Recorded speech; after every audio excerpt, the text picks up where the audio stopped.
राधे राधे दोस्तों, welcome to Krishna Priya channel. मैं हूं धरा और आपका इस चैनल पर स्वागत करती हूं। तो दोस्तों, हम सुनते हैं रोज़ श्रावण मास के अभी अध्याय। नित्य रोज़ श्रावण मास अभी चल रहा है, तो श्रावण मास के अध्याय सुनते हैं। कल हमने 7वां अध्याय सुना था, जिसमें मंगलवार का महत्व, जो सोमवार मंगलवार जो 7 बार है, उसके महत्व को समझाया जा रहा है अभी अध्याय में। तो आज 8वां अध्याय है। आज 8वें अध्याय में हम समझेंगे, जानेंगे, सुनेंगे बुधवार का महत्व। तो ईश्वर ने कहा, सनत कुमार, अब मैं आपसे पाप को नाश करने वाले बुध तथा बृहस्पति व्रत को कहूँगा, जिस श्रद्धा के साथ करके प्राणी उत्तम सिद्धि प्राप्त करता है। दोस्तों, अभी श्रावण मास में खुद भगवान शिव जी ने कहा था कि श्रावण मास में एक भी बार ऐसा नहीं है जो एक भी दिन का उपवास ना करे।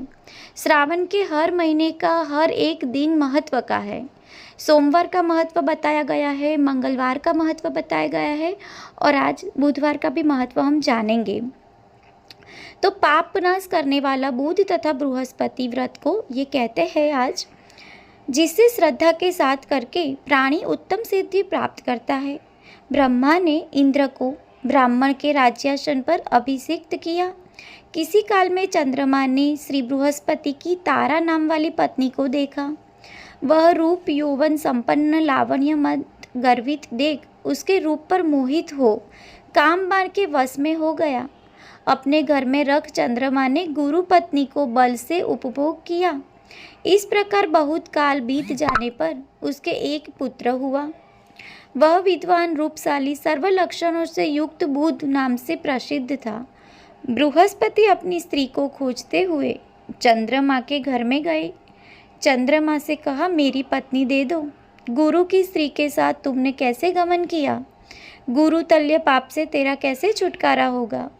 इस बड़े पाप के संयोग में तुम्हारी कैसे बुद्धि हुई? तेरी इस प्रिया तथा अपनी गुरु की स्त्री को मुझे चुपचाप दे दो। यदि ऐसा न करोगे तो इंद्र सभा में तेरे इस पाप को कहूँगा।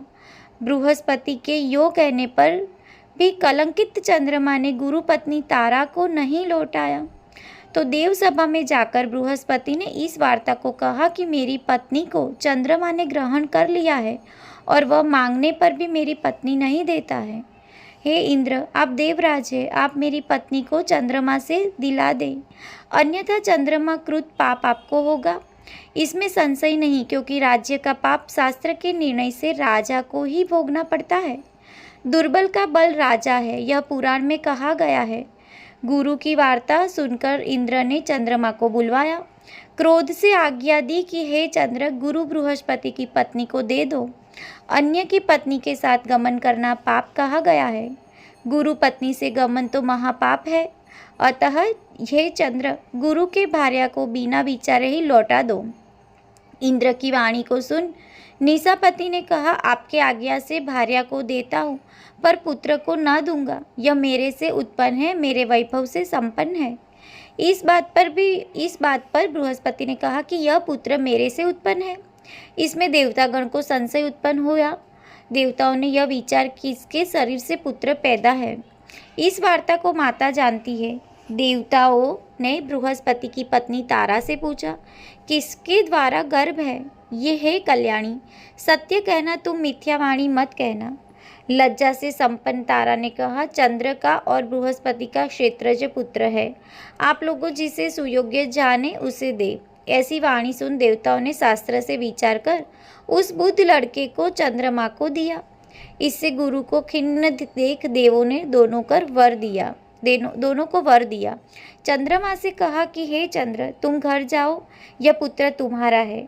चंद्रमा तथा बृहस्पति पुत्र यह ग्रह होगा। हे सुराचार्य, और भी शुभ बात को ग्रहण करो।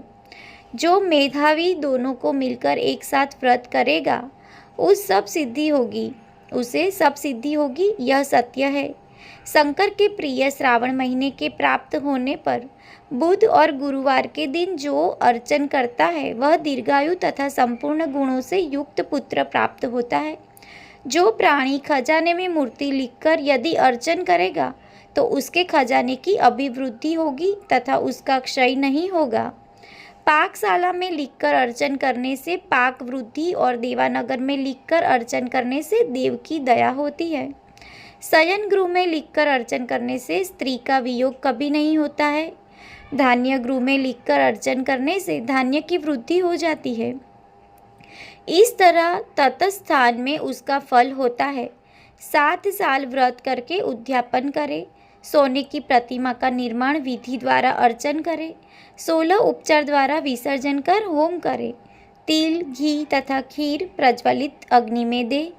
चिचड़ा तथा पीपल की समिधा से होम कर पूर्णाहुति कर मामा तथा भांजे को अच्छा भोजन कराकर अन्य ब्राह्मणों को भोजन कराए और स्वयं भी भोजन करे। इस प्रकार 7 साल तक व्रत करने वाला व्रती सब इच्छाओं को प्राप्त कर लेता है।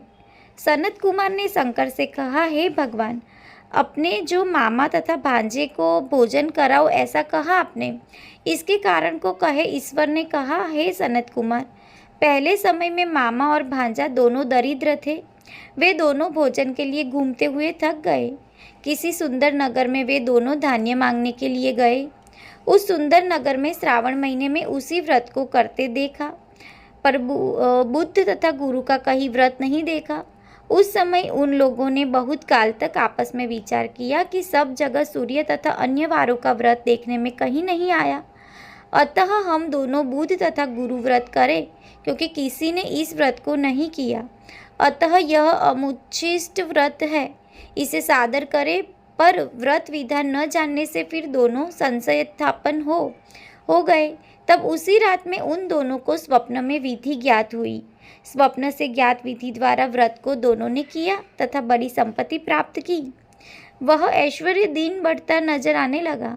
इस प्रकार 7 साल तक व्रत करे वे पुत्र पौत्र आदि से संपन्न हो गए।